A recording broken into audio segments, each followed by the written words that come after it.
guys, thanks for checking in. It's been over a month since I've uploaded. I'm sorry about that.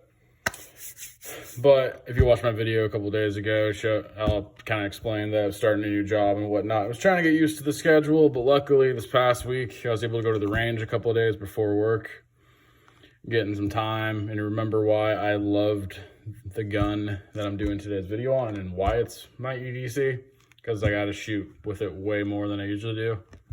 So that's good. So I'm gonna get right into it.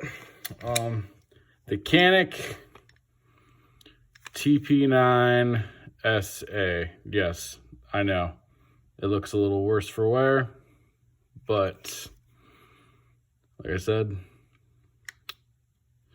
awesome. So I had bought this used from a pawn shop like a year or two ago for $275 range, which was awesome because these go anywhere between like 300 and 400 bucks new. So that's pretty solid.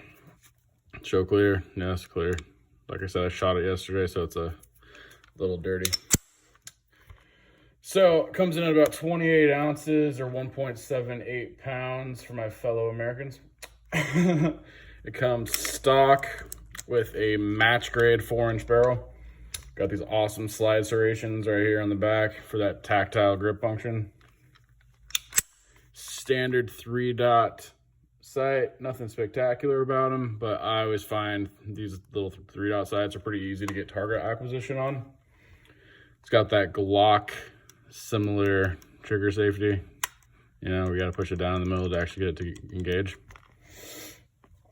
Compared to a Glock, I'd say it has a slightly lower bore access, but you know, that's just being nitpicky. So the trigger, if you check the website, it says it's about 4.5 pounds, and surprisingly, I think that might actually be fairly accurate.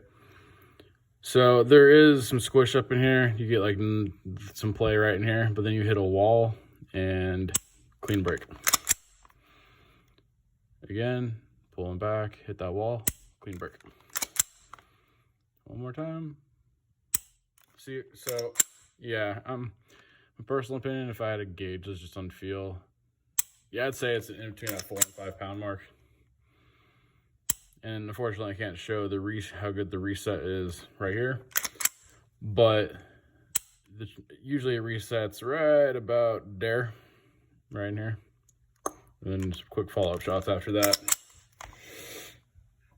Comes standard with a 3-slot Picatinny rail for a light, laser, whatever floats your boat. Standard 18-round magazines of 9mm. Or, you know, if you want to get the Mech Gar +2 base plate, bam, 20s.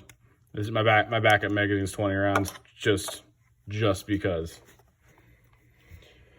So now I'm gonna address the thing that most people get weirded out about. So this, you can see this little cutout right here.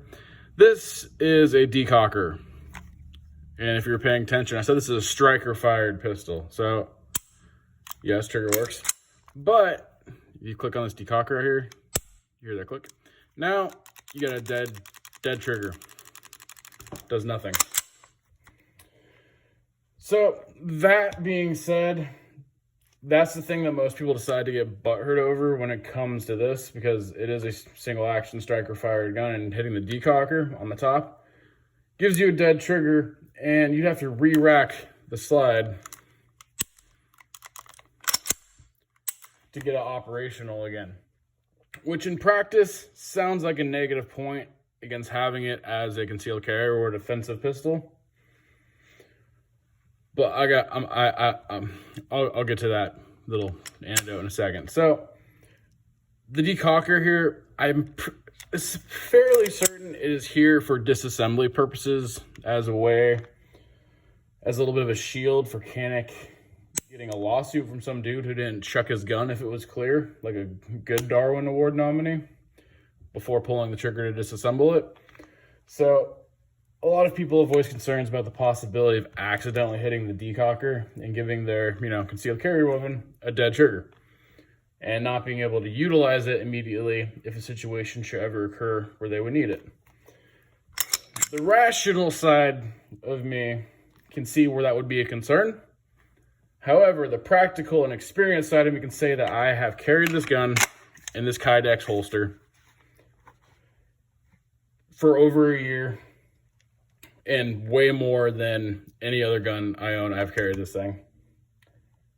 And I can say that I have never once accidentally hit that freaking decocker thing while working manual labor jobs.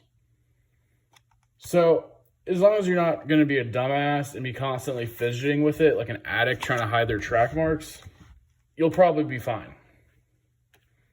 There's my little sermon. So at an MSRP of sub $400, like I said, often found on sale, $300 and under. This Turkish firearm right here, it's fantastic. And I would recommend this to new and experienced shooters alike. It's great in the hands, great capacity. And I'd say it's just as reliable as any Glock out there. If you don't have one and you've been curious about it, get one.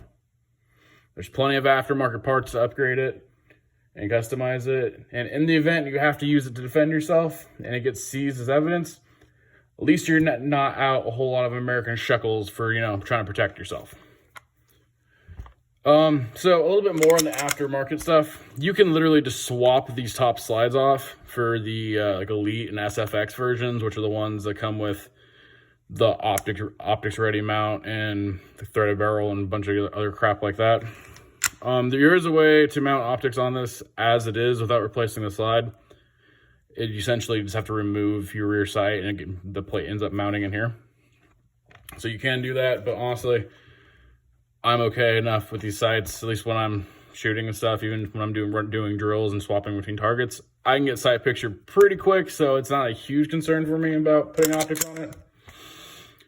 Anyways, that being said, thank you for guys for checking in. Shout out to the guy who asked to do the video on this. I appreciate it.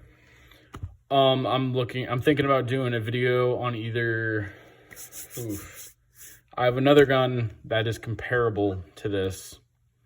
And I don't want to say too much because I've been talking to the manufacturer about a couple things and they're sending me some parts to get it up and running again. So I don't want to say anything about it until I can go through the full cycle and see if I can get it functioning as they say it should. So as soon as I get the parts and swap it out and see if it and give it another try, I'll do a video on that one and then I'll kind of compare the two. So thanks for joining in, guys. Have a good one.